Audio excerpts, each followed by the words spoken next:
Everybody's back in Not their sure that's seats, possible. and we're going to start again.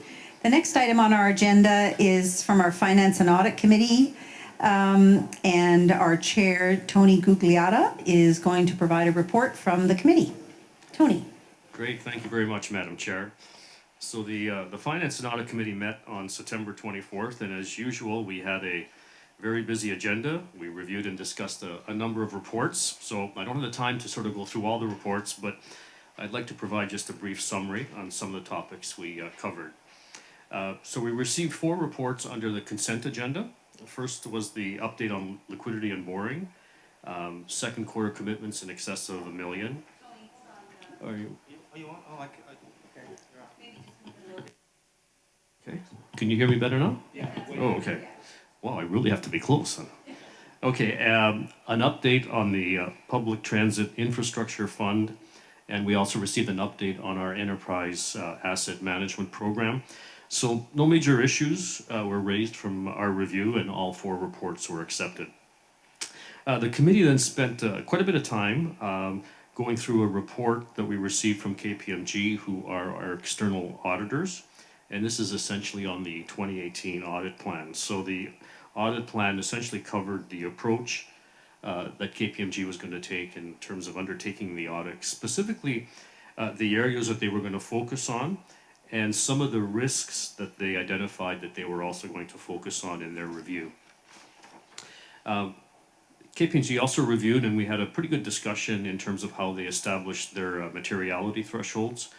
And importantly, we also reviewed their fees as well as the timetable. The committee was comfortable with both.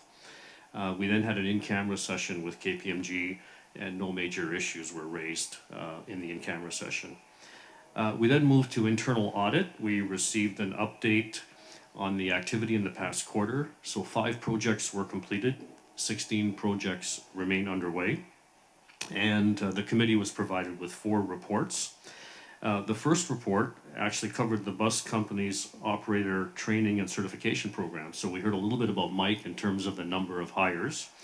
So I think this review was appropriate, obviously because of the increased demands in terms of the hiring process.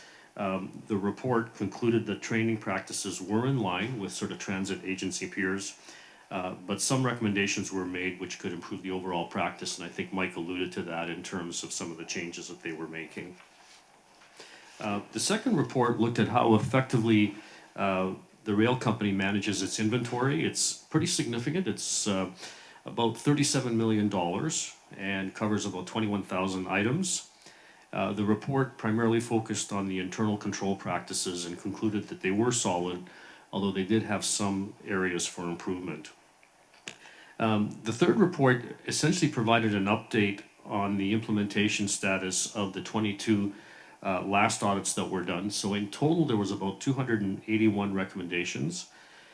Fairly positively, 70% of those recommendations have been implemented and are complete. 21% are in progress. 8% haven't started yet, but will be undertaken. And 6 of the 281 recommendations are not going to be implemented, and that's after a careful assessment by management, and the risk was considered acceptable in terms of not moving forward on those 2%. So overall, very positive in terms of the results of the internal audits.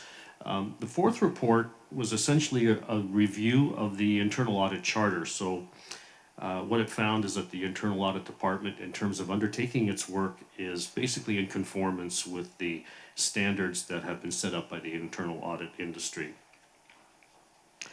So twice a year, the committee receives a report that reviews complaints made under our code of conduct policy.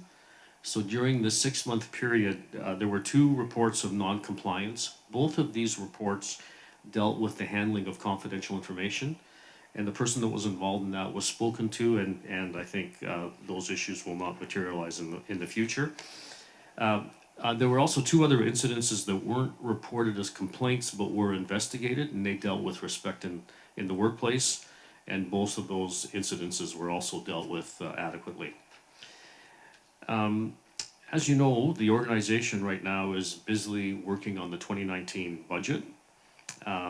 As part of this process, the committee reviewed the assumptions that are going to be used in the development of that budget. We looked at both cost assumptions as well as revenue drivers. The committee was fairly comfortable with the assumptions. The one area that I think we had a bit of a discussion was on the fuel tax forecast, and at our budget session, I think management is going to go into a little bit more detail with respect to the assumptions behind that forecast, just because of the uncertainty surrounding that.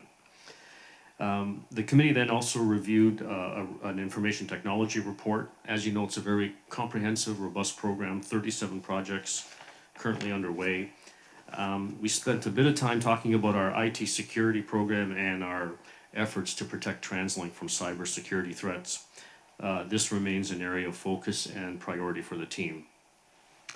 The committee then received and discussed a report on safety and emergency management.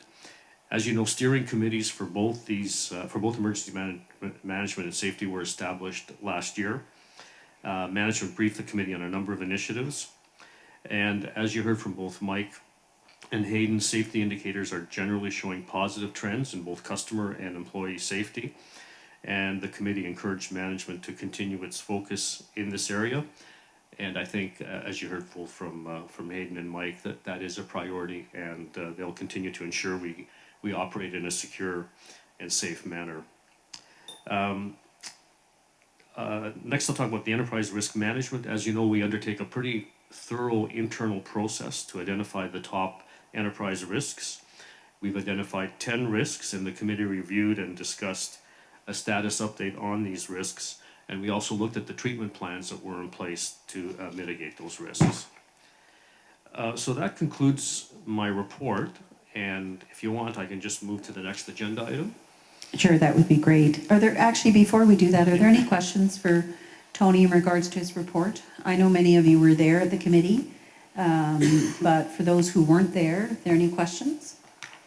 Okay, why don't you move on then, Tony? Okay, great, thank you. So the first item in the under 5.2 is the consent agenda.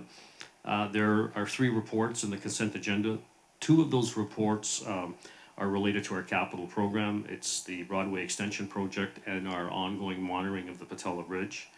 The committee actually discussed these reports with Zanny, our VP of Infrastructure, and they're included in your package for information purposes. So I don't know if we need a motion to sort of move that. Oh, sorry, I'll just talk to the third one. The third item is the annual review of financial risk and debt management policies. So essentially here, management proposed a few really minor changes to our debt management policy. Also proposed an increase in the bank limits in our investment policy. So those are pretty, not significant increases, and an additional fuel cost hedging program. The committee was pretty comfortable with these changes. And so there was no further recommendations, and we accepted management's proposal on that. So those reports then are here under the consent agenda, and I guess if we could have someone move and yeah, I think we should do that, Tony. Okay. So can I have thank you, Andy, and a seconder, Marcella, and all in favor? Thank you very much. Great, thank you. So the next item is a presentation that we're going to receive with respect to the greenhouse gas emission reduction and renewable energy targets. And I think Rob is going to be speaking to that, as well as Sarah, right?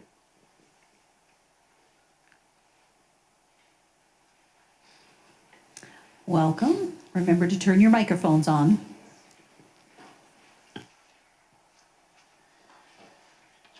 Okay.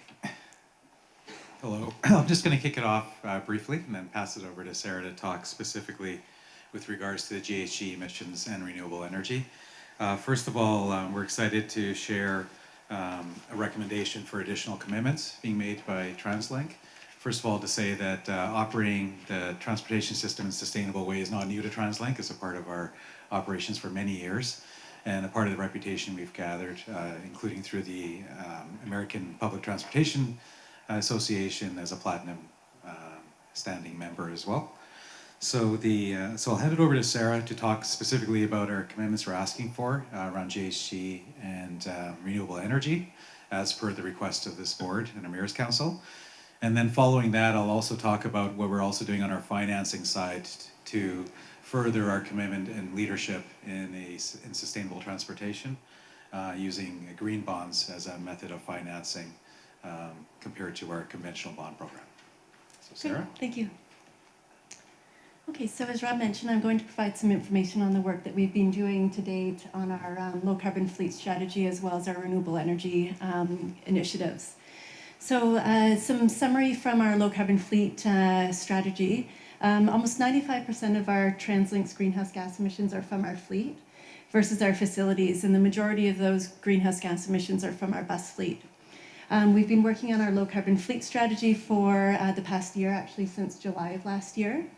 And our analysis shows that transitioning our bus fleet to electrification would allow us to achieve that 80% reduction of our total greenhouse gas emissions. Renewable fuels, such as renewable diesel, which is made from hydrogenated vegetable oils and processed the same way as diesel, as well as renewable natural gas, which is collected from landfills or wastewater treatment systems, would help us achieve those greenhouse gas emissions while we transition our fleet. So those are considered drop-in fuels that we could technically start using tomorrow. Due to the low carbon fuel program in BC and the carbon credits that we receive for compressed natural gas, it really does make sense to explore renewable natural gas. We would gain those carbon credits as well. And we're in conversation with Fortis BC about a contract for renewable natural gas. At this point in time, electric buses are considered or are more expensive than diesel buses. And it's projected that cost parity would be about the 2025 timeframe or a little bit earlier, maybe 2023, which really works well with our procurement plan, where a large number of buses, over 550, are expected to be replaced in the 2024 to 2026 timeframe. So that time works quite well when we expect that cost parity. The biggest challenge for transitioning to electric battery buses is the charging infrastructure and the required capital investment to do so. However, with those capital investments, they will be offset by the operating costs, so primarily fuel savings. Depending on the electrification scenario that we go forward with, we're looking at probably about 10 years after where those sort of fuel savings is on par with the capital investment required. Here are the projected greenhouse gas emissions from our fleet, our bus fleet specifically. So the analysis shows that using renewable fuels, we could get to a greater than 90% reduction of greenhouse gas emissions. And here's the 80% that we'd be targeting. So I guess in short, based on the work that we've done, we believe that it's very plausible to achieve the 80% reduction of greenhouse gas emissions. Thank you, Sarah. I just have a couple more slides. Okay. So I'll just talk about the renewable energy, if you don't mind. So utilizing 100% renewable energy by 2050 is ambitious, but there's no technical challenges currently from preventing us to go there. 100% renewable energy means that TransLink's entire fleet would be battery electric, hydrogen fuel cell, or run off of renewable fuels. And our facilities would be primarily powered by electricity and where required by renewable natural gas. We've already completed a number of energy studies and retrocommissioning studies at our facilities, and we've started implementing energy efficiency and fuel switching projects, realizing significant energy savings. More analysis is needed to determine the feasibility of renewable energy and technologies, but we have over the next 32 years by 2050 to plan and execute accordingly. So we don't see this being a challenge. A few key considerations, and I'll move through these quickly. We can't do this alone, so we need support through policy decisions and funding. Policies that support the supply of zero-emission vehicles and increase the availability of renewable fuels are needed, and incentives that support energy efficiency projects and switching to renewable energy are also required. Full electrification of the fleet will be capital intensive and will require leveraging capital contributions from external sources, such as the Green Infrastructure Fund. And finally, consideration has to be made for technology advancements. We're expecting technologies to continue to improve over time in terms of quality and price. If they move faster, then we'll only see that ability to meet the targets even quicker. So in conclusion, we're recommending that the Board of Directors adopt the two targets, the 80% of reduction of greenhouse gas emissions by 2050 and to utilize 100% renewable energy by that same time frame. With the recognition that we still have some more work to do to establish interim targets and develop a financial plan to support the commitments. We're proposing that we come back in Q3 of next year with that financial plan and the interim targets. And finally, we're requesting support from the board to seek external grant funding, such as a Green Infrastructure Fund, to help support that transition to electrification. Thank you. Are you done now, I'm done Sarah? now. Thank you. Sorry for interrupting No, you that's okay. before. All right, Richard has a question for you. I have two. Oh, you have two? Okay. Good. Thanks, Sarah. I'm certainly supportive of this. The two questions. One are the comments were made in the subcommittee meeting about the cost of the charging technology, and they were quite staggering. I just within the last year, my family's gone to a electric vehicle, and the cost of the charging component was there. It was $2,500 or something too, but nevertheless it was not. It was a small fraction of the cost of the vehicle itself. Mm-hmm. Can you or somebody else explain why the charging technology is still so expensive, up to $600,000, I understand, for a unit? And at what point in time, what kind of research or technology is going to drive down that? And that are we sort of lagging back right now because we're expecting the cost of the and I'm not talking batteries in the buses. We're just talking about I think the charging structure itself. What is going to change that, and what is going to accelerate that, perhaps? And the second thing is, and I remember from 10 years ago being quite impressed that Stockholm ran all of its buses, all 70 buses that were basically in the downtown core off biogas from the local sewage treatment plant. And we're still, I think we're a city the same size as Stockholm, but I don't think we're still collectively moving towards using biogas, probably for a variety of reasons. And if there's any plans at all to incorporate that in the future, because to me that's an obvious source that basically the buses in downtown Stockholm run for free, and we're obviously, even though you were using natural gas, we're still paying for the natural gas from somewhere. So it's two questions for you. Thanks. Sure. Why don't I answer the second one first, because it's top of mind. So the biogas that you're referring to is actually the renewable natural gas that we've been in conversation with Fortis about. So that's the capture of gas from landfills or wastewater treatment plants. Okay. That we would, help fund those projects by procuring renewable natural gas. Mm-hmm. The second question, the cost of the charging stations themselves aren't projected to go down significantly over time, but the cost or the efficiency of the buses and the efficiency of the batteries and the cost of the batteries are. So which means that you would need less charging stations to service your fleet, potentially. So it's the actual bus efficiency and bus costs that are projected to go down. So there's no magic in the technology of the charging infrastructure. It's the costs are not subject to technological improvement and a lowering of costs? Not significantly. That our analysis doesn't include that it doesn't show that there's going to be significant changes. Now, the charging infrastructure itself could become more efficient, but within Metro Vancouver, we can only use a certain amount of electricity for our charges. So 500 kilowatts. They are producing 650 kilowatt chargers, but our system just can't handle that supply. Okay, well, not being an electrical engineer, I don't know the right questions to ask, but it seems I'm still surprised given the fact that throughout the world, virtually every city in the world is trying to move towards renewable systems, that there's not some kind of a cost impact on charging stations. But I just asked the question. I would say those are very good questions, Mayor. And when the advent of battery buses just in the last number of years, because it's been fairly fast within our industry, the price of the vehicles themselves have come down. The capacity of the batteries has gone up. In the context of the low carbon fleet strategy, where we're targeting early to mid next decade to really think that that's when we can see that point of good value for dollar, that it's a positive financial initiative. We would also assume that's a few years down the road that there will be technological advances, whether it's battery power, more players in the game in the field on the supply. So to the extent to which prices come down, costs come down for whether they're depot charging or en route charging, we would certainly expect to gain the benefit of that.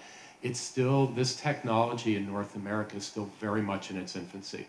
There are only a small handful of organizations in the United States, and they're all very small transit agencies that are kind of going full in. So everybody's still in the number, single digits, double digits at most. Adaptations. So the more that this begins to become the way that the bus organizations in North America want to start procuring their buses, you would assume prices will start coming down. Okay. Law of supply and demand. As the demand increases, there's more supply, there are more players in the field. We would like to see the numbers come down. Some of the challenge, though, is the civil works itself of just installing the facilities where the en route charging stations might be, and of course, retrofitting our existing bases. That will be a big challenge going forward. That's a big part of that cost. That's why the number you see in the report is such a wild swing. So then how long will it be until the buses are parked remotely, one in front of my house, where the transit operator can come in the morning and they won't all have to go back to a transit yard, and you can be charging buses from remote charging stations at low cost, so that you don't need to have a transit yard anymore. Is that in the vision, or is that something which technically is feasible? Because it would certainly, speaking from a community that has no bus yard on the North Shore serving buses, having the buses being able to stay in an area that doesn't have a transit yard would save an awful lot of idle time going back and forth and make it convenient for drivers and operators to live throughout the region and not have to commute just to a few central points. So I'm just trying to figure out if there's a business opportunity here, and if that's being thought of. And this is a leverage point to ask the question. So there you go. I would only say there, and Sarah might have a response as well. That's why we won't be doing this in a vacuum. This is a sort of region-wide, society-wide transition to electrification, to the extent to which there are a plethora of electrical charging opportunities within our environment. Then we will find ways to leverage those as best as possible. Yeah, I agree. Yeah. Thank you.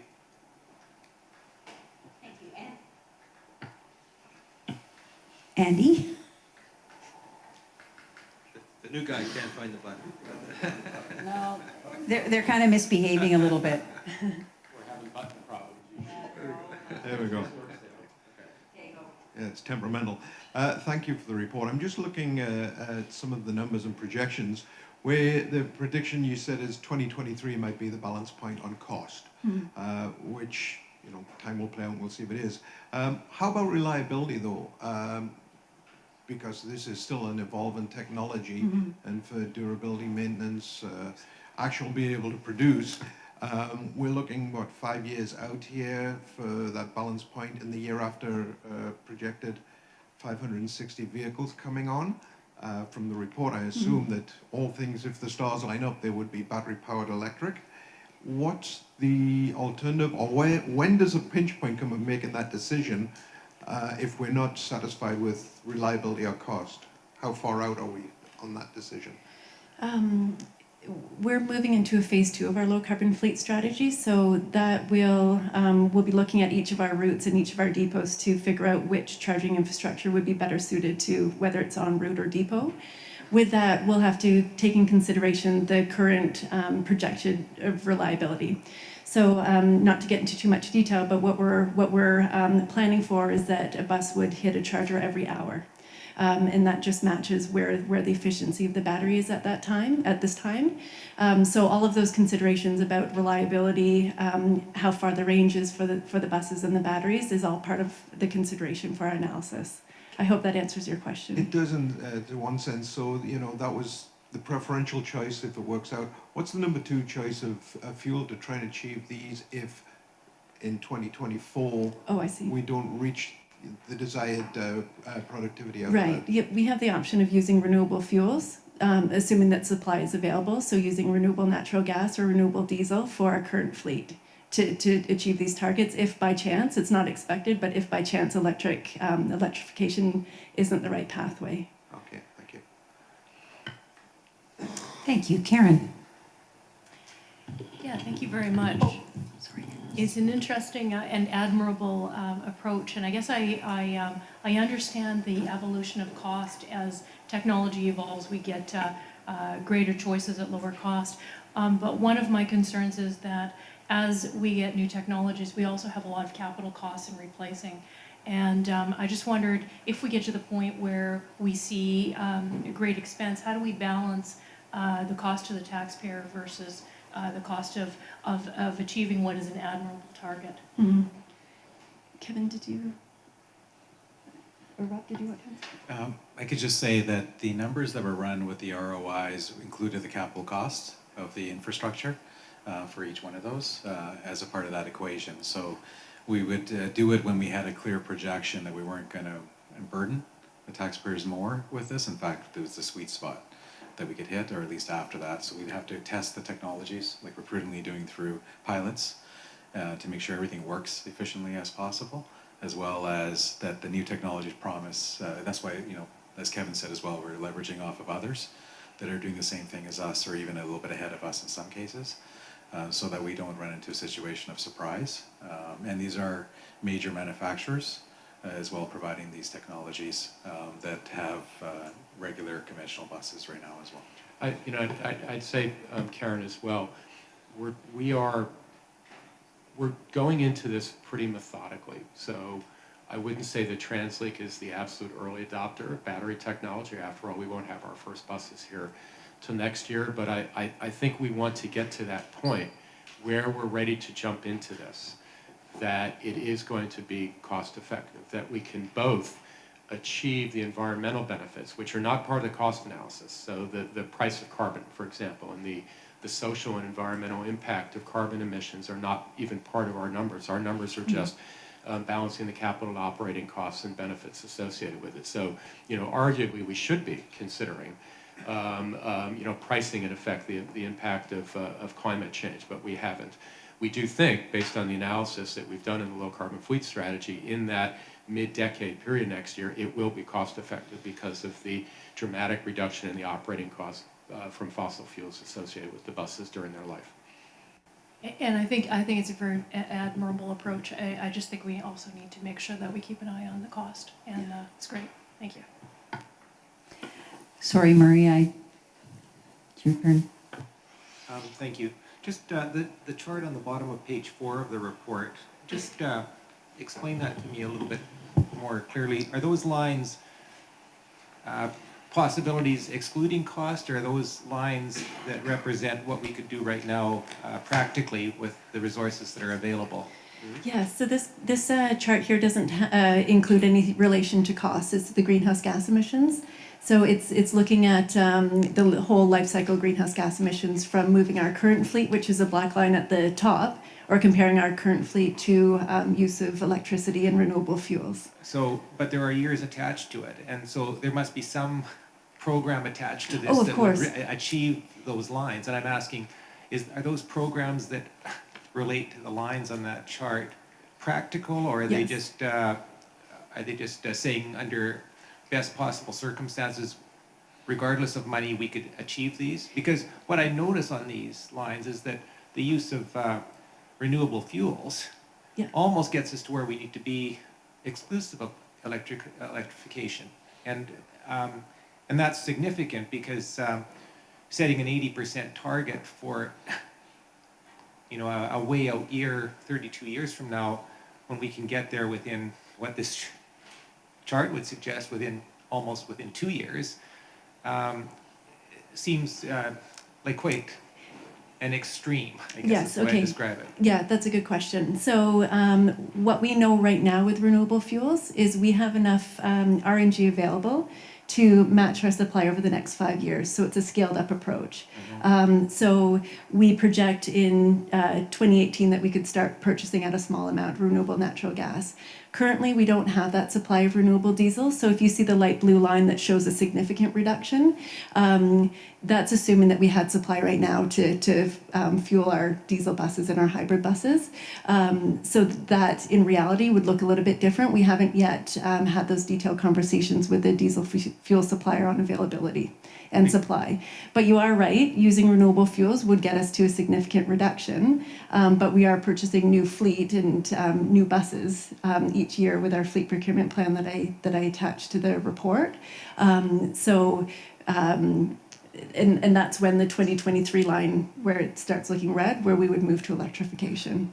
Okay, well, if I can, the thought around diesel buses being converted to electric buses, battery or whatever, the idea of then holding on longer to buses, diesel buses that are currently in service, and waiting for that crossover point where electric buses become a more cost-effective replacement, may be something we should be looking at, much like what we did last year with respect to increasing service using older buses, but recognizing that that was the only option we had.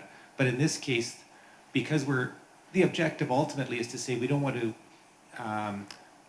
throw out good budget management, but the earlier we can get to good environmental management, the better as well. So my sense is that's where those two lines are very interesting lines. And what I'm hearing from you is that renewable diesel is not nearly as available as those charts would suggest it may be. You are right, yes, Okay. yeah, not at this point. Okay. We're starting those conversations. Right, so you'll be reporting back further to the board about the availability of renewable Diesel, fuels. yeah. Okay, Just to be clear, Murray, the plan in the first phase of low carbon fleet strategy that we presented to the board in the spring, we would only replace buses when they end their useful life. We would not prematurely retire any diesel or hybrid buses and electrify them. And so we would get the best use out of those buses, which is, at CNBC anywhere from 12 to 16 years or more. Mm-hmm. Okay, can I just ask one question? So how practical is that lower line from your perspective right now? Is it practically achievable, that first part of it, up till 2020? Sure. So it is practical. So City of Vancouver has just negotiated a contract for renewable diesel for their own internal fleet. So that was successful. I can't go into the details of the contract, but it is achievable. It is doable. We just have to start that conversation with our fuel supplier. We have reached out, and it's just getting to the point that we are right now with FortisBC on renewable natural gas. Okay, So I could report back probably early 2019 with an update on that. Okay, thank you. Okay. Okay, thank you. So Tony, we have a resolution that you're presenting and asking the board to approve here today. Yes, okay. So the resolution reads that the TransLink Board of Directors adopt the target of 80% reduction of GHG emissions by 2050 and 100% renewable energy by 2050, and direct staff to bring forward by Q3 2019, 2030 and 2040 GHG emission reduction targets and renewable energy goals to support the 2050 commitments. In support of these goals, TransLink will procure renewable fuels when available and cost effective. So it's a bit of a mouthful, but that's the resolution. So. Thank you. So can I have, so you're moving that resolution Yes, and a we'll seconder? Thank you, Murray. And all in favor? Thank you all very much. Great, thank you. So the last item, 5.4, is the fair policy for the universe. Oh, sorry, the green bonds. Forgot all about that. Sorry, Rob. That was the most exciting part of our Finance and Audit Committee For us discussion. finance people, it's That's something right. exciting, that's right. But I remembered Sarah. I forgot Rob. Okay, so another update is that in the whole movement towards a low carbon environment and for society, the opportunity for the financing sector in terms of issuing conventional bonds has now arrived. And there are new bonds that are called green bonds. And essentially, I would want to take the opportunity to just share this based on some feedback we got from the June open board meeting, just that it was worthwhile just to do a quick one-on-one on it, as well as we're contemplating it today as well. So the difference is that green bonds are essentially a fixed income security, just like a conventional bond, except they have another layer of additional transparency and therefore standards set against the greenness of the underlying investments. And with that, if you go through that trouble as an issuer and certify it, the demand in the marketplace from investors is quite broad and large, and it's become a large trend, which I'll show you in Canada in just a minute, but across the world. Europe has really led the way, and more recently, US and China are both large issuers and buyers of green bonds, and Canada is just starting. So I'll explain kind of why we think it's relevant for us, but that's essentially what it is. So the value proposition for us is the fact that we also have an ambition and a vision and values related to sustainability. So our story is a good one, naturally. So it falls kind of right in our lap from that perspective. The underlying investments that we make happen to qualify well within the criteria of green bond issuers. We're just finalizing a framework, for green bonds with a second party opinion on that framework as well, which would articulate how we structure our projects into those categories.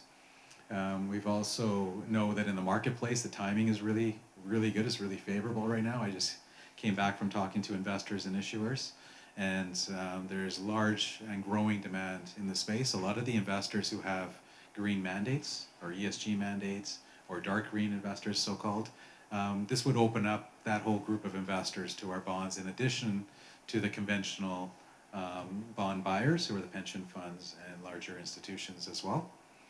And so that brings diversity to our underlying issue. And whenever you have the situation where demand far exceeds supply, it's favorable for pricing of our bonds as well as ongoing support in the marketplace. So in terms of the Canadian market, this is what it is. So far, year to date, we're about $5.9 billion, but you can see it's just recently wrapped up. There's 3 new issuers that were municipalities in Canada over the last year. The first was Ottawa towards the end of last year, which also used some of the proceeds to fund part of their LRT expansion. City of Toronto came out this summer, and then City of Vancouver just recently announced a few weeks ago. We would be the first transit authority in Canada to issue a green bond directly in our name. And that's leading to why these numbers are increasing. We want to be kind of at that front end because to us it makes sense. It also shows leadership, and it's aligned to our ultimate plan and story. So as I indicated in here, the market dynamics right now are really good as well. So we feel that this is something that would benefit the movement overall. A lot of the investors' perspective is they want to be ultimately have a positive impact with their investments. So the other big story is that fact that typically when you're a bond investor, you don't really get to see in. You rely on the credit rating of the organization. In this case, they would. So our obligation for reporting is already largely there because a lot of our funding comes from senior government sources. We already have a lot of transparency and reporting requirements.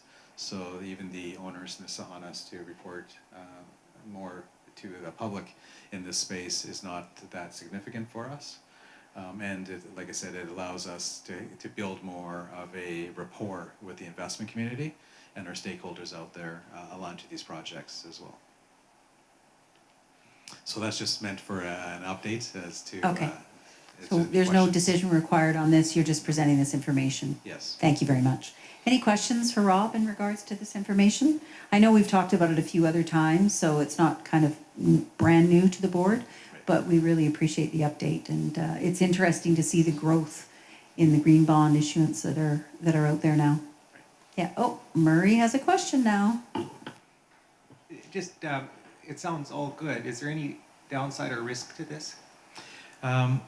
The downside would probably be like if you're issuing, you have to go through more due diligence and more work, right? So you would have to go through a second party opinion in addition to your credit rating agencies, which you otherwise wouldn't. We've done that. It's not significant more work, and it's kind of marginal at the cost side. The other part is the ongoing accountability with reporting and integrity. You have to deliver on those projects, and ultimately what investors want to know is, are you making the impact? So those are tied to your own organization. In our case, I would consider those as very low to negligible risk because we already have those commitments. Right. We're already making those commitments, and we're geared to deliver on that. Also, our framework is we designed broad enough to make sure that it doesn't overburden ourselves with specific timing on certain things, but it gives us enough flexibility to still achieve the outcomes, but in a way that's reasonable, as opposed to could lead to problems or potential issues. And I would say the marketplace risk has right now in the timing has really gone away. It's more of an advantage to issue a green bond today, and I think that'll perpetuate itself going forward than it has been in the past, where it might have been a more a smaller market and there might be a premium attached to it, but that's not the case today. And we could always fall back if anything bad was to happen in that market in the next little while. We could always issue conventional bonds with no risk attached to that either. Thank you. Okay, Richard.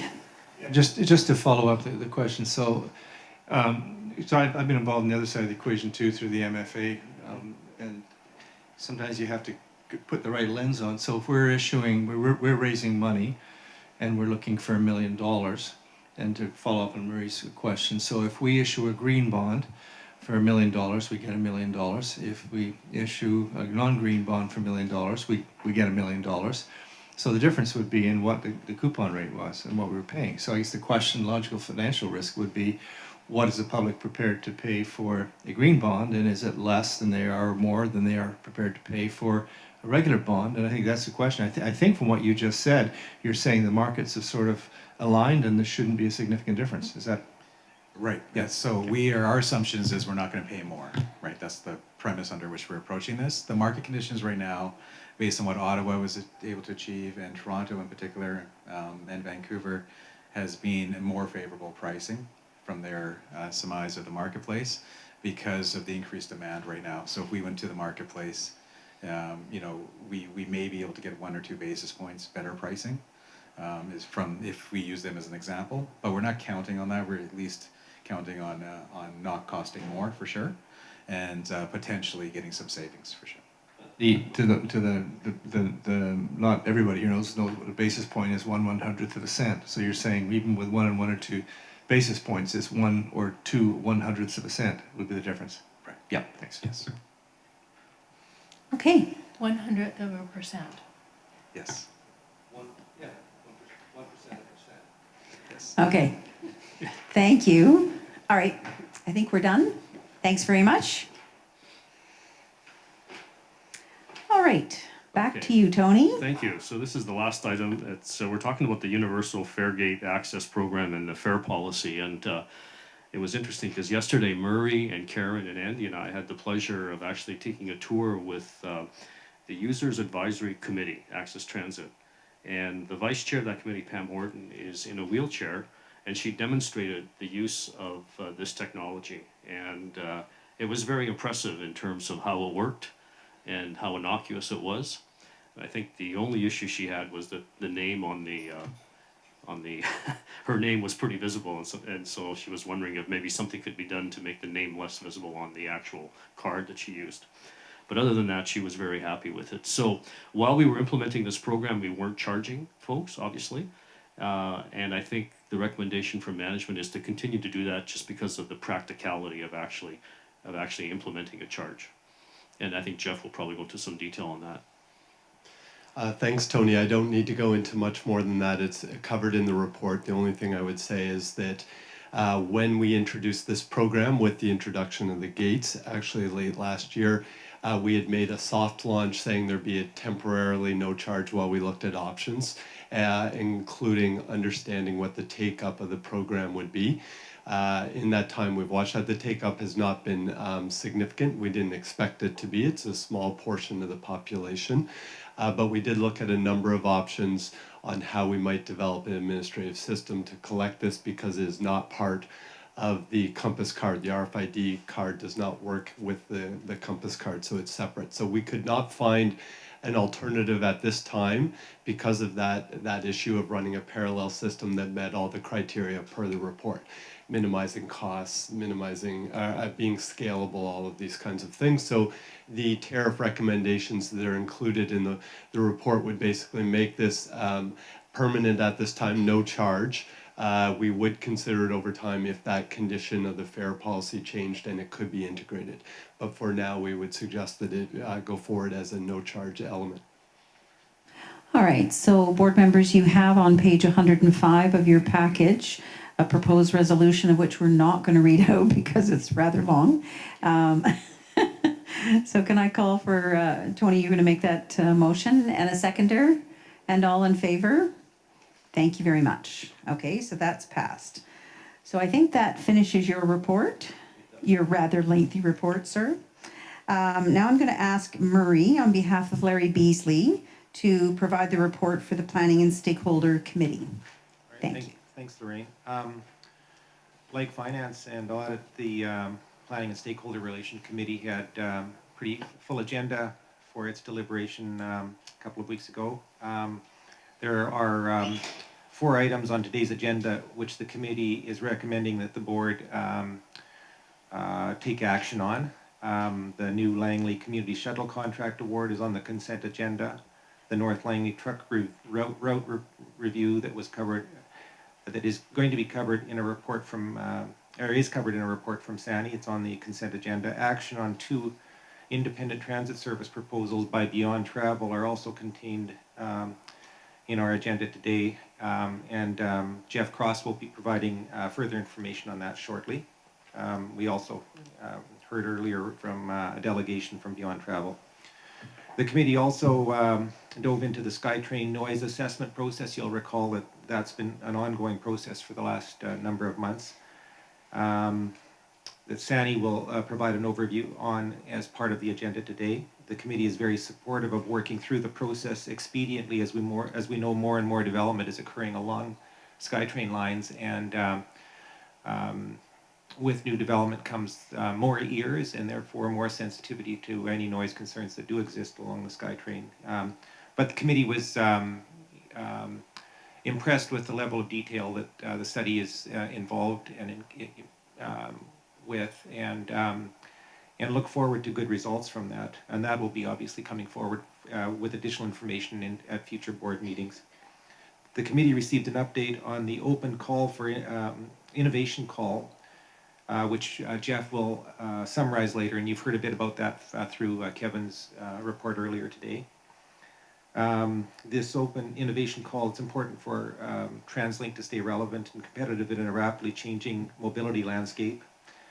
And generating and considering new ideas is all part of that process of staying current and ahead of where we should be as an agency.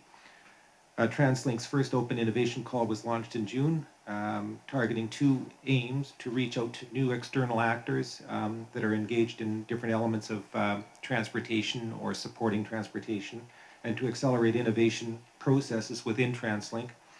There were 90 submissions, I'm not sure if Kevin had mentioned that, that are currently being evaluated with a view to determining which should be considered further, and are following an important governance process that was set up as part of the call. The Planning and Stakeholder Committee was briefed on the overall common themes of the submissions as well. As the board is aware, staff have been undertaking a review of TransLink's existing policies, practices, and protocols in 2 key areas: traveling with a pet animal on the system and access to washrooms for customers. These are key issues for our customers. We heard today from a delegation regarding pets on TransLink, on the TransLink system. Both reviews are progressing to the point where it's likely that recommendations will be brought forward for consideration later this year, probably at the December board meeting.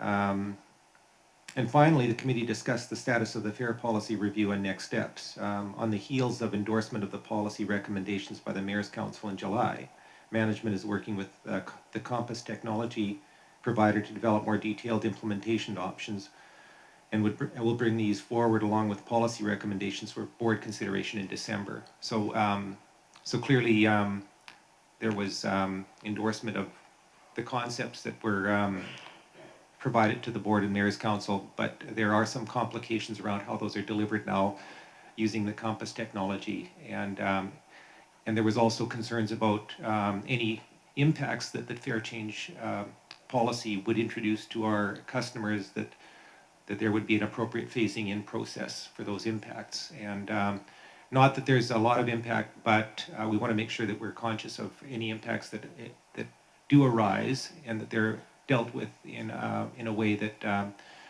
would be sensitive to the needs of our customers.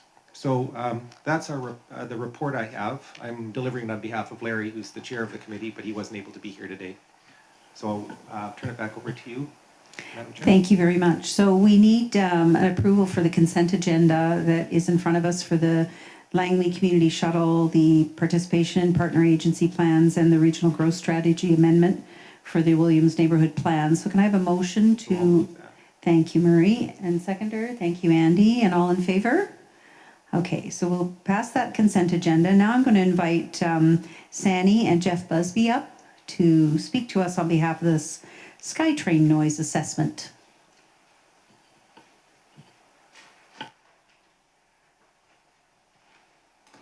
Thank you, Chair, and thank you, board members.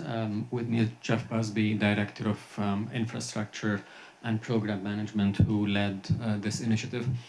As Mary mentioned, we've had delegations in front of this board raising the issue of noise generated by SkyTrain affecting neighboring developments, and mainly developments that front SkyTrain. We also have service expansion, both in terms of extending the system geographically, going into new areas, and also increased service, increased train frequencies along our service. So we're seeing this trend of increased densification, expanded service footprint, and noise from the system coming together. So in response, we launched a study to look at noise generated from SkyTrain and how it's interacting with the community. Step one in tackling any issue is understanding the data, understanding the extent of the data and the problem and what we can do about it. This is an informational report to bring you up to speed as to what we've learned so far and next steps that management will be taking. So with that, I'll turn it over to Jeff. Thanks, Annie. Thanks, Annie. So I think you did a good job covering the context for the work. We commenced the study in February of 2018. Very grateful to have the input of a community advisory committee helping us with this work. This is composed of more than a dozen residents along the Expo and Millennium lines, all of whom have made previous noise complaints to TransLink. We've met with them twice, and one of the key inputs from this committee was providing access to either their personal residence or their neighbors' residence to conduct actual measurements. So measurements were conducted for the first half of the year through an acoustic consultant at 32 locations. And this was supplemented by measurements that are taken from inside the trains, which have some correlation to the noise that is emitted outside the trains. In total, we had more than 2,000 events that were observed, all categorized in terms of the type of train, direction, and other conditions. We used this analysis working with our acoustic consultants to really understand what is the magnitude of the noise that's being emitted by the system and what are its causes. So in terms of what causes neighbors to experience high noise levels, these are the three overwhelming contributors to high noise reception. So first is train speed. The second is obviously the proximity and elevation of the recipient of that noise. And the third element is track condition, both the roughness of the rail and associated corrugation and the wear at switches. So with these findings, there's obviously some important directions that emerge in terms of what we can do to mitigate these issues. The first two items are not things generally within our control to do much about, whereas the third is where we can focus our efforts in terms of exploring potential mitigations. How can we improve the quality of the rail and reduce those associated noise levels? Part of the work included creating a mathematical model of the noise emitted across the network. And what we see through that, and that model, of course, is then compared to the data to ensure that it's accurately characterizing the noise levels we're emitting. This is just a small segment of a visualization from that model. What we're seeing is that noise levels are varying, in some cases quite significantly. Residents are generally impacted typically within about a half a block of SkyTrain, and we are seeing noise levels that exceed some target guidance from other organizations, and that's indicated in this image with the orange and red colors. In some cases, the kind of darkest color here is well in excess of target ranges. So we have identified a wide range of mitigation options, which we're currently working to assess. So this includes improvements to our switch maintenance practices and rail grinding practices. These are ongoing maintenance activities undertaken by BCRTC, and we're looking at improving the standard to which that maintenance is maintained and understanding the implications of that. The third mitigation is installation of rail dampers. These actually tackle noise at its source by reducing the amount of vibration that's associated with the wheel and rail interaction, which is a very difficult thing to say. And the fourth mitigation is through our rail replacement program in moving to a higher standard of rail. This is actually something that we're already implementing, and we're looking forward to seeing the outcome of that. Fifth item is introducing friction modifiers. This was something we had on our network, and we're considering bringing it back. This helps maintain smooth rail longer and prolong the lower noise levels. The final mitigation that we are actioning based on the results coming out of this study is to work with municipal partners to develop guidelines for new developments, acknowledging that we are a noise emitter and that there may be measures that can be taken in new developments to help minimize the impact of that on residents in particular. So in terms of next steps, we are going through an assessment of all of these mitigation options. First and foremost, we want to make sure that they're effective. None of these are going to be inexpensive or easy to accomplish. So we want to make sure that we're targeting our efforts on the places where we'll have the biggest impact on reducing noise. And that includes understanding the feasibility, cost, and service implications of these change in practices.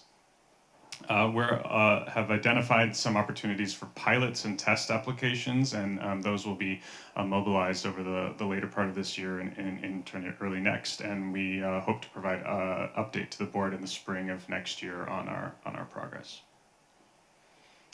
So happy to take any questions on that. Great. Tony? Yeah, thanks for the presentation. The noise that you took inside the residences, was that, like the really black one, was that with windows open or windows closed? I'm glad you asked that. That's an important qualification to the work. So we're actually measuring noise at the building facade, outside of the building, and then noise is attenuated inside. So with windows closed, a typical building will reduce noise by about 30 decibels, which is very significant.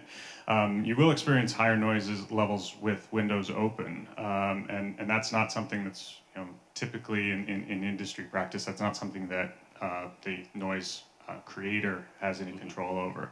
But part of working with the cities to develop potential guidelines for developments is to explore opportunities for better facade attenuation and alternative ventilation for folks who have their windows open for comfort in high temperatures. Okay, great, thank you.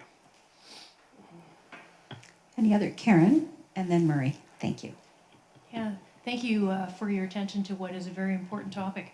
I just wondered in your analysis and review whether the subject of noise reflection, especially as it relates to facade, but also station design, my understanding, and I'm not an expert at all, is that there's a lot of reflection at angles, and so things like balcony ceilings will reflect noise back into suites and so on.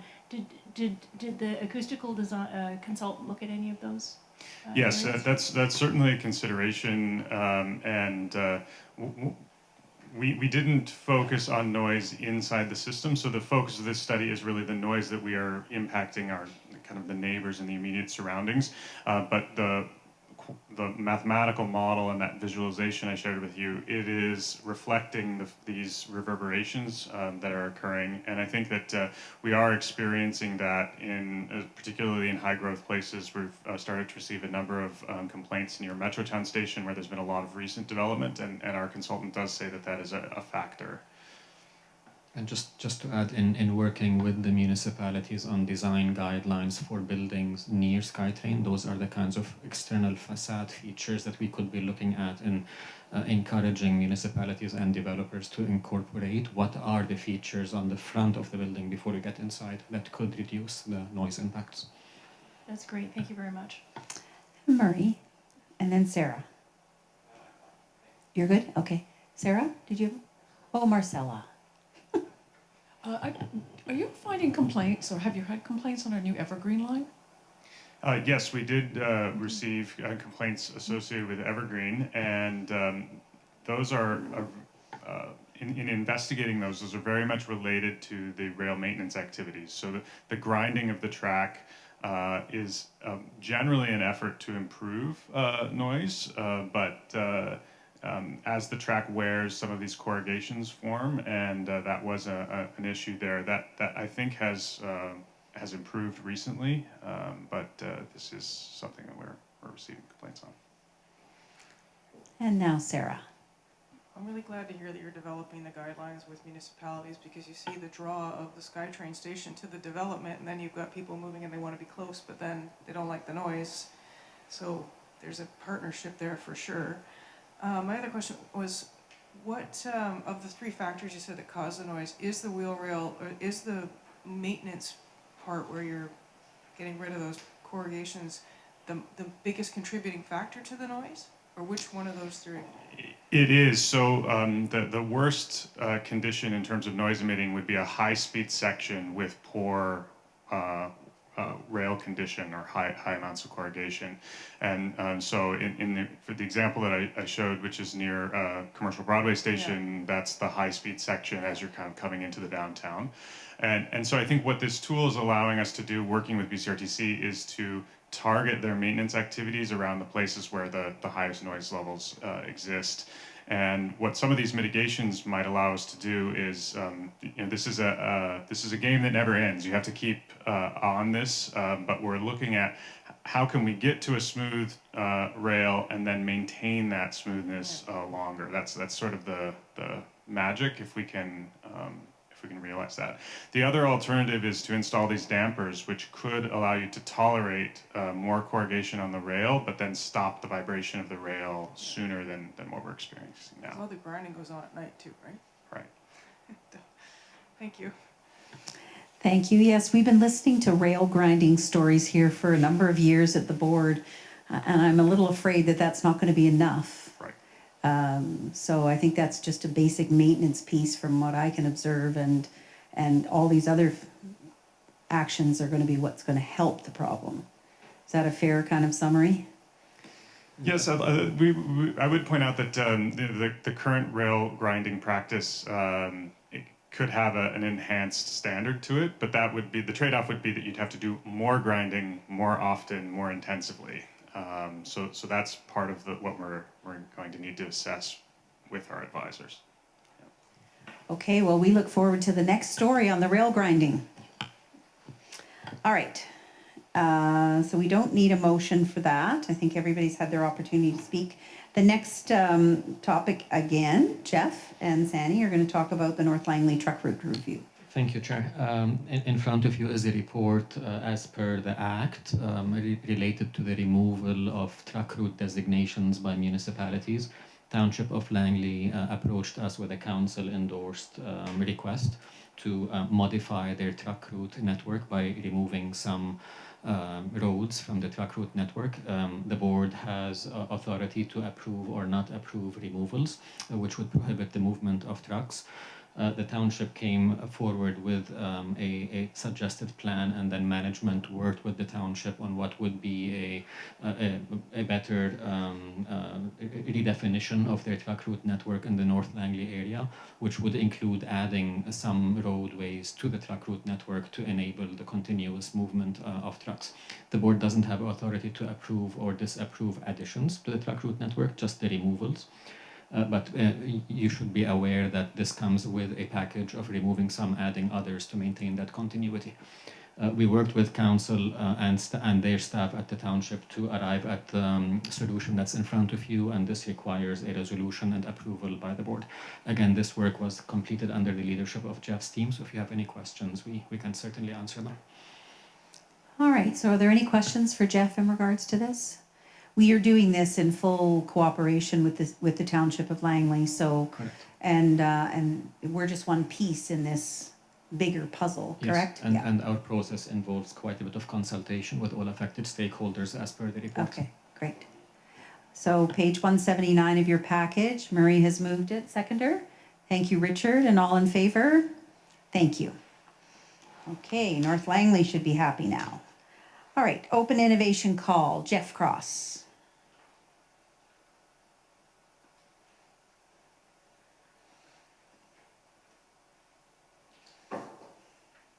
Hello, Jeff. Thank you, Chair. With me is the manager of the New Mobility Group, Nicholas Kivistelius. Okay. We were practicing. It's the first go around. Yeah. So I understand over the course of the last hour or two, you've got some glimpses into what this program is. Nicholas's group has helped design this and has been leading this, and he's here to answer any more detailed questions. I'll just hit a few more points since we've talked about some of the overview. We're really excited about this on a number of fronts. It's really improving our relationship with both the vendors, academics, innovators out there. It's part of a larger program of new mobility where we will also be doing other elements around partnerships with academics, piloting, etc., but it keeps us on the forefront. This was part of the mayor's vision.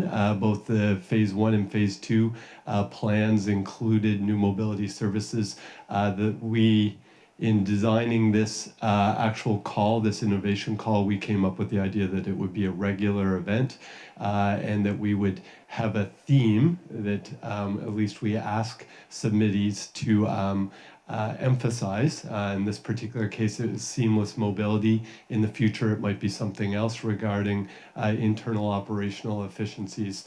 Doesn't matter, we can change it over time. Open to all sorts of people that maybe don't normally interact with TransLink, or others that have products that we have not put an RFP out for in the past, so they can make us aware of things that they're doing that they think might be implementable. We tried to keep the approach to this really easy, so to get a lot of good ideas and have a wide funnel to start with this, so just a 1 to 2 page application to start. This is a little bit complicated diagram, but the idea is that there are really 3 streams of work. There's commercial products with multiple vendors that are ready to go, that maybe we don't have a particular need for that we had identified yet. But in getting a submission, we might decide that we should go forward with an RFP, and now we have better information on how we would design that and what the uses of that might be, and then it would be ready to go. There are non-commercial products that really require testing that haven't necessarily been in the market yet in a transit environment, and there are opportunities for us to collaborate on that. And then there are things that are really in the hopper, so to speak, and they require a partnership to test out whether it's viable, sort of proof of concept idea. So we're trying to look at all 3 of these and see what's appropriate. We're obviously, given that it's an innovation call and online, and it's not just restricted to Vancouver, we're trying to promote actively through all of our channels. We are developing a partnership with the Vancouver Economic Commission to help increase the scope of our intake, to get more involvement and more awareness of what we're doing. Nicholas and his group have also hosted a TransLink Tomorrow forum in the past, and will continue to do that to get interest in this and better ideas from the public when we actually develop what the theme was. And our previous one helped devise what this theme of seamless mobility is. Just a sense, this is the page views. Most of it's coming from across Canada, but there's a fair bit of interest from the US and then some from Europe and India as well. Hopefully that will expand over time, so that we're really getting a chance to see what's out there regardless of where their location is. Lots of website activity, so almost 3,000 views in that open innovation call period. So a lot of interest that resulted in those 90 submissions. There's a good distribution. Most of them are of submittees. Most of them are product service providers already well established, but there were some consultants, individuals, and a couple of researchers that put forward things. As I mentioned, we will have another stream in the future partnering with academics, so we hope to expand that piece as well. The seamless mobility and mobility as a service are those green items. So we had quite a few submissions that sort of generally fall into that. Broadly, about half of those fall in. And then there are others that are around like accessibility, improving parking applications, et cetera, like that, that we may not have a need for right now, but might be able to match with others within the organization and decide that it might have a future, either not now or in coming years. So we'll keep those on track. We have shortlisted this, and now we're in the stage where the 13 shortlisted for those not yet commercially available products are submitting 10-page proposals, and we'll be coming forward with recommendations later this fall to move forward on shortlist of those. We have roughly $300,000 to spend partnering on this if there are viable products that we see that meet the needs for this. And that's it. Thank you. Murray has a question, and then Richard.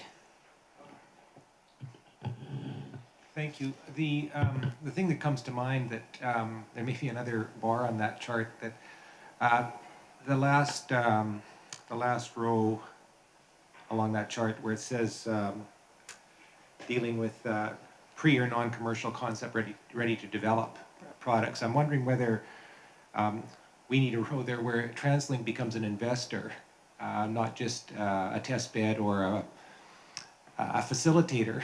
And because I can see the potential for that to be a revenue generator for us over time, which mitigates the need for us to generate revenues from other sources, and that's to the benefit of our customers. So maybe, is that going to be part of this process?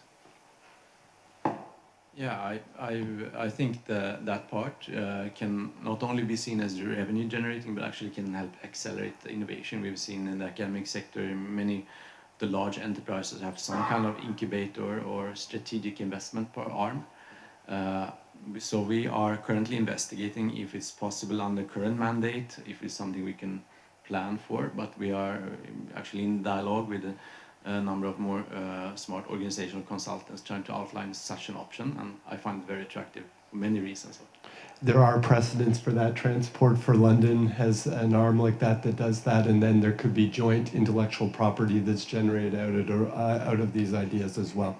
Well, I could add that from my perspective, it's not just cash contributions, it's the in-kind test bed opportunity as well that, in my opinion, would be attractive to product developers. And I'll just throw this out as an example, and this is hypothetical obviously, but if TransLink would have been a 1% shareholder with Bill Gates when he was in his basement developing Windows, you can imagine the spin-off effect that would be now. And I think that's kind of the vision we need to have when it comes to these concepts. It's not just for tomorrow, but what could happen down the road. And for a relatively small amount of investment, we could end up with some really significant spin-off revenue opportunities. So it's not about taking huge risks, but it's about recognizing that if we're going to be investing money, that we invest it in a way that represents both opportunities now and those that are coming down the road. Thank you. Thank you, Murray. Richard. I just can't resist the facetious comment. I think Bill Gates was already living in his mansion by the time Windows was developed. But anyway, the other great idea, by the way, and the other question I had is, right now there's probably somebody from Metro Vancouver in virtually every country in the world, taking transit and whatever. And there's ideas that are happening even in less sophisticated environments everywhere. And I'm wondering if at some point we don't extend this a little bit and start asking people for ideas and examples and things they picked up. Because most people have traveled and they always see, well, that's an interesting idea. And sometimes it can be cheap and small thing. It can be even a paper a transaction or function or whatever, but this information isn't gathered unless somebody happens to know somebody who's on the board or staff of TransLink. They never filter back. So at virtually no cost, you can sort of piggyback something like that and call bring your ideas, or bring the world's best ideas to TransLink, and use our residents who are taking the system and their travels to our advantage by bringing these things back in a some kind of a structured way. Just the thought. I think, Mayor Walton, there will be opportunities through the regional transportation strategy when we start asking the public to think big. That's one of those things, think big and maybe think small on improvements as well. And the TransLink Tomorrow website and portal, we are pushing through Buzzer Blog and others, so it'd be nice to expand that out. The other piece is, per your point, we have over 7,000 TransLink enterprise employees that can garner ideas, and so in the future we'll also be trying to funnel those in. All right, are there any more questions in regards to this? Sounds exciting, and we'll look forward to hearing the next update on this. Okay, thank you. So Jeff, the final section, or the final report in this section, is also got your name on it, and that's on the independent transit service applications that we have. Thank you, Chair. So in your package are 2 applications for independent transit services. You heard from Beyond Travel earlier, and they are still here. If you have any questions for them, we've had ongoing discussions with them as we tailor these submissions over the last couple of months going forward. So in general, just a couple of comments about our role in independent transit service considerations, and then go into the 2 specifically and open it up to questions. So TransLink's role in proposed services are when a service that is generally available to the public on a set schedule goes forward to the Passenger Transport Board, which is an independent tribunal set up by the province for general licensing. There's an exemption whereby for those services that are operating to locations within Metro Vancouver, they need to get approval from TransLink to operate. And our view, we look at 2 main things when we do so. Does it qualify as that? And both of the proposals are independent transit services per sort of the legislation, what's laid out in our act and what's in the Passenger Transport Board. And secondly, we look through our policies that we brought forward previously, what are the impacts on the effectiveness of the transportation network and the financial viability of our transportation system, of the introduction of these services, should they go forward. So then I'll deal with each in turn. So the first one is around the Broadway B Shuttle. You have in your package what the overall service characteristics of that would be, basically running between Commercial Broadway, SkyTrain, and University of British Columbia on the Point Grey campus. Our assessment of that is that it basically duplicates one seat ride that we already operate on the busiest bus corridor, we think, in North America.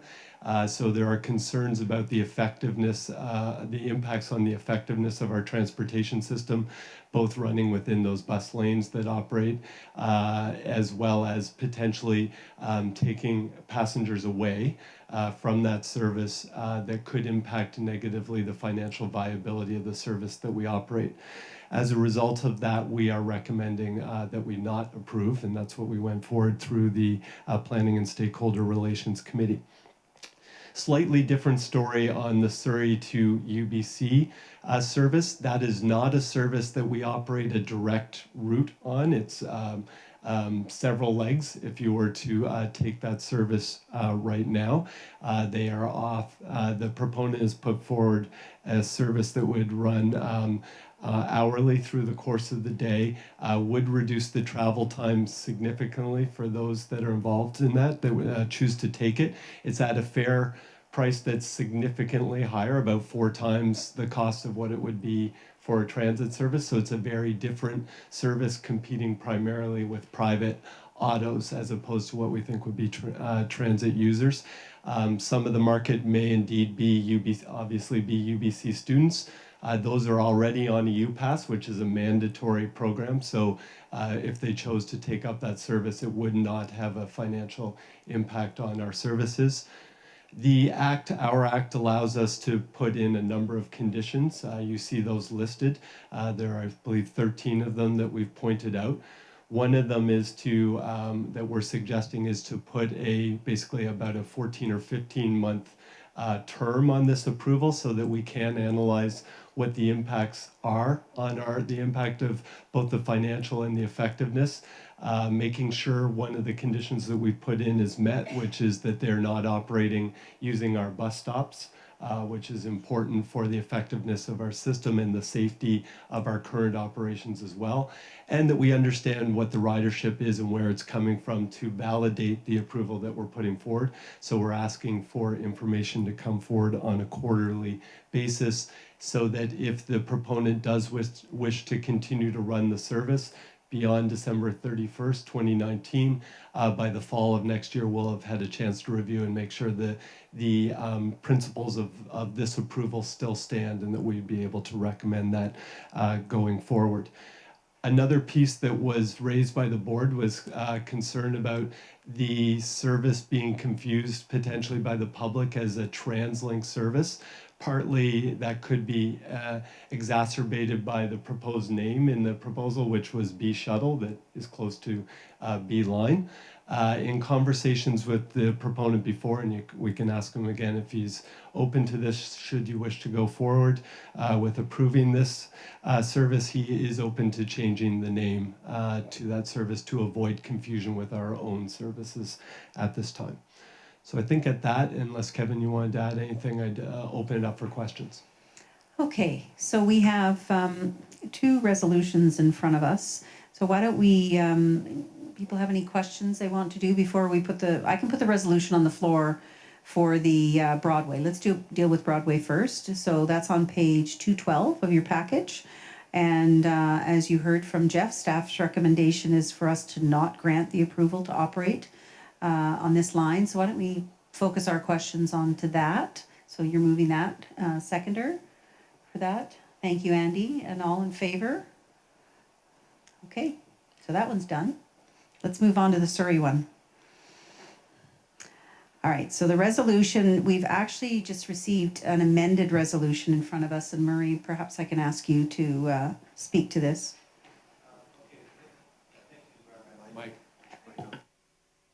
Thank you, Madam Chair. The amendment relates to Jeff's comment in relation to confusion that this service may be confused with TransLink delivered services, and both in relation to name and branding and presentation, that it not be undertaken in a way, if the service is approved, it would be undertaken in a way that would be confusing that service with a TransLink delivered service.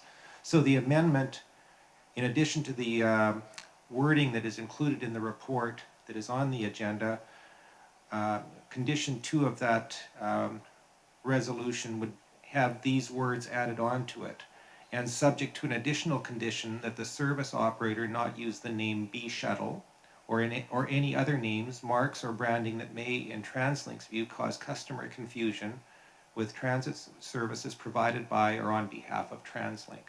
So it's really addressing the issue of removing any confusion about this service having anything to do with TransLink. So our only involvement would be this process of approving it in the context of it not affecting the viability or operations of TransLink services. So are you going to make that motion then? Yes, I'll move okay, that. so the motion also includes that we're approving to operate until December 31st of 2019, correct? I'm not sure I heard you say that part. That's right. Okay. I haven't said that, but there are 13 conditions including that Correct. condition. I guess this is the 14th condition, right, Jeff? So that the approval is till December 31st, 2019, with a view to reviewing the outcomes of that service at that up till that point in time to determine whether ongoing service delivery in this format would be appropriate. Do we need to pause for a minute?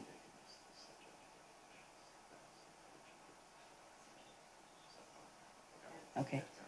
Sorry, just a little consultation going on up here to make sure we got the wording of the resolution correct. So I just want to clarify, what I just read was an additional condition, in essence, to the 13 conditions that were already listed in the report. Okay. And the recommendation that would be before us with that amendment would include all those conditions plus this additional condition. Okay, thank you very much.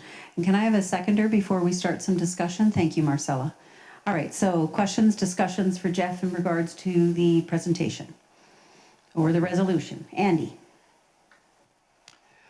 Thank you, Chair.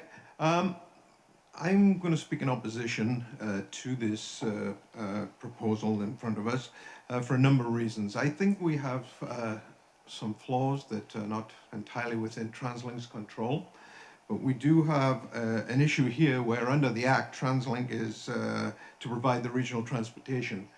What we have is very few ITSs currently operating. There's assumptions, I think, that were accepted that the main form of transportation will be TransLink provided, and indeed it is. So we have a dual process of provincial intervention on both the writing of the Act, also the administration of the Passenger Transportation Board, and then comes down to the policy of TransLink.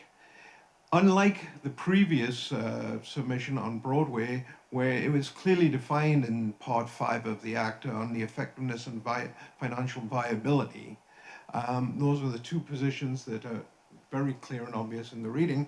However, under 5.1, there's also TransLink can add any terms and conditions the authority requires. It's broad open. My concern with not specifically this application, but these forms of application, is we're entering into almost a two-tiered form of granting access to public transportation. It would be inconceivable if TransLink as an operator provided a service with minimum unknown requirements.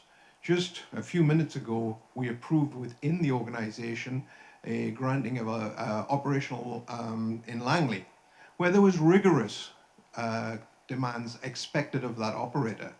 We expect training, maintenance, accessibility, and so on and so on.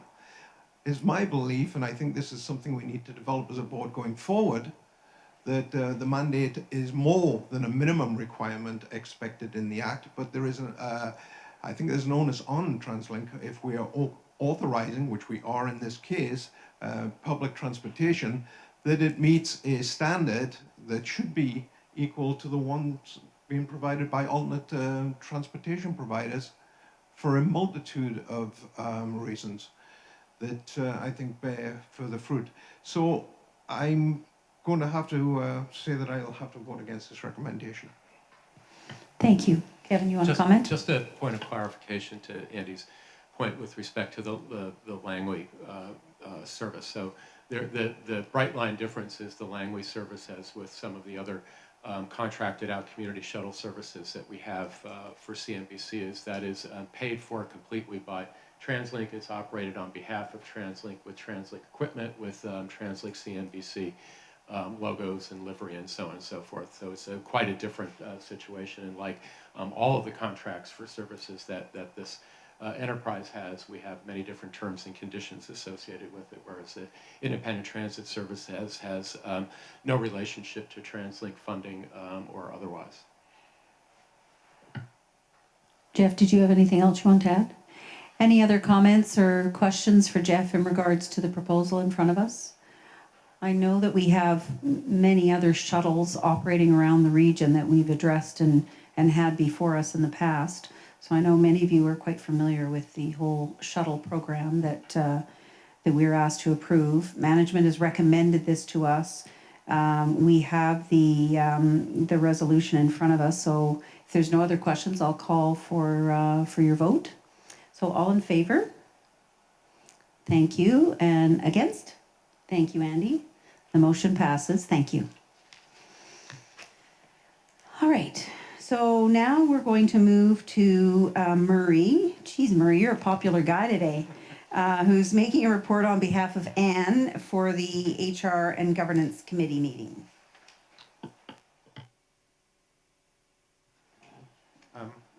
Thank you, Lorraine. Again, the HR and Governance Committee had a a full agenda as well. We discussed the privacy management program that's part of TransLink's continuing ongoing operation. The semi-annual report was brought forward. The program is being monitored by the committee to ensure compliance with privacy legislation and regulations and the application of good practices, and there were no concerns identified by the committee in that regard. What there was noted, though, is there's been a 26% increase in FOI requests this year over last year, which is a pretty significant bump, and it is affecting resource allocation to that function in comparison to other things that resources could be applied to, like recruiting transit operators. But we have a responsibility in that regard, and certainly TransLink policies are to be open and transparent with people who are seeking information within the bounds of privacy legislation. We also reviewed the process for open board meetings. The open board meetings have been going on now since September of 2015, and we thought it was a good time to just review sort of the outcomes of the process that we've been following. The public can attend in person or view online streaming of the meetings via Facebook, Periscope, and Twitter. Past meetings are posted on the TransLink website and on YouTube and the Buzzer blog. The committee was advised of an increasing trend toward online viewing of meetings, which is interesting. To date, there have been 3,300 views of online streaming since the inception of open public meetings. So clearly increasing interest in the business of TransLink. The current procedures and practices were considered to be working well, but it's not cast in stone. I think as experience is gained, we can make adjustments to ensure that the business of TransLink is open and transparent to the extent that that's possible. And the committee would be open to any feedback we get from the board more broadly and the public in relation to how we can improve the process to ensure that people have the information they need and are comfortable that TransLink is being properly transparent in its business activities. The Human Resources Quarterly Report was also considered. We're generally doing well in all areas, HR areas. We talked about the attraction and retention initiatives, and generally in that regard, we're also doing well. We've been recognized as an employer of choice in the region and the province. The one area that's already been addressed in this meeting is this issue of recruiting transit operators, because it could have an effect if it's not successful in limiting our ability to roll out new service. And so I'm pleased to hear, the committee was pleased to hear of the initiatives that are being taken to accelerate transit operator recruitment and training, and look forward to good results in that regard. What wasn't mentioned today that was raised at the committee is the fact that it's not, next September isn't the end of the game, it's simply a stage of transit operator recruitment that will continue for years to come. So Kevin, correct me if I'm wrong in saying this, but it's about 500 a year for the next few years that will be Through necessary. 2021, yes. Is that about right? Yes. And so, so whatever we do this year needs to be replicated in years to come. And the market we're working in a hot economy where we're not the only one experiencing difficulty in attracting necessary skilled labor to undertake the activities of business. So, we will keep the board posted in that regard. And the final item, it's a fairly significant item, is the legalization of recreational cannabis, which is taking effect on October 17th. Businesses, including TransLink and the TransLink subsidiaries, are dealing with the effects of that legislation in relation to ensuring that employees are, in the context of being fit for duty, our policies are being finalized, and Gigi has been working on this as well. Finalized to ensure that we have the necessary policies and procedures in place to ensure the continued safety of our employees and our customers on our systems. So this updating process, the committee was advised, is going well, and that both TransLink and its subsidiaries will have policies in place by October 17th to address the effects of the legislation coming into effect. So that's my report, Madam Chair. Thank you. Now, Derek Stewart over here has been sitting here patiently all meeting, and I'm sure you have some question for him in relation to the cannabis legalization, but maybe not. Any questions in regards to the report? Yes, Tony. I feel sorry for Derek, because he did sit there. So I'm not sure if I heard this correctly, Derek. I'm not sure you know the answer, but I thought that the airlines had made a decision that they're not going to allow their employees to use recreational cannabis, and I wasn't sure if they actually had the ability to do that since it's a legal product. So I'm not sure if you were.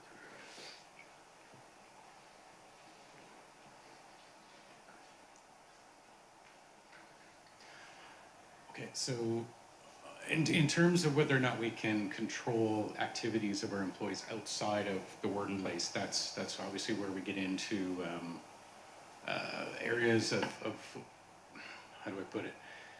We essentially we don't have the legal ability to do that. Okay. So we've focused on controlling impairment in the workplace, and in particular for safety-sensitive positions. Yeah, I may have heard it wrong. It was just a brief news report, but I just didn't realize that, you know, companies had the authority to deal with that type of use outside of working hours. This was for pilots, I think. There may be specific regulatory requirements or tools that they have that we don't have in our industry. Okay, great, thanks. Thank you, Murray, and then Sarah. Just clarification. I think the context of the policy is there are, I guess, what I call critical positions that are have different tests in relation to fit for duty, and I think that may be the context of what you're referring to, Tony. Airline pilots, police officers, people that are in emergency services and things like that, where the criticality of their service to the safety of others is heightened. So I think that is part of the policy development process as well. Just along the line of what Murray's saying, what is our current drug testing policy with respect to employees? So there's no single drug testing policy. So each of the TransLink subsidiaries has to develop and carry out its own policies. So right now and historically for specific safety sensitive positions, it would be pre-employment testing. Okay. And testing could occur if somebody had declared that they had an addiction, and as part of their return to work process, they would be required to submit to random testing. What about post-incident? So post-incident is something that we believe the regulations and laws permit us to do, and that is something that we're looking at going forward as to setting boundaries in place to make sure that there are clear definitions of when this would occur. Okay, thank you. It's my understanding as well. Okay. Any other questions for Murray in regards to his report? Well, hearing none, then I think we're going to call for a motion to adjourn our meeting and call our day to a close. So thank you, Murray, and all in favor? Thank you. Thank you all for those that are still here for joining us for the day, and for those online, we will say goodbye and sign off. Thank you.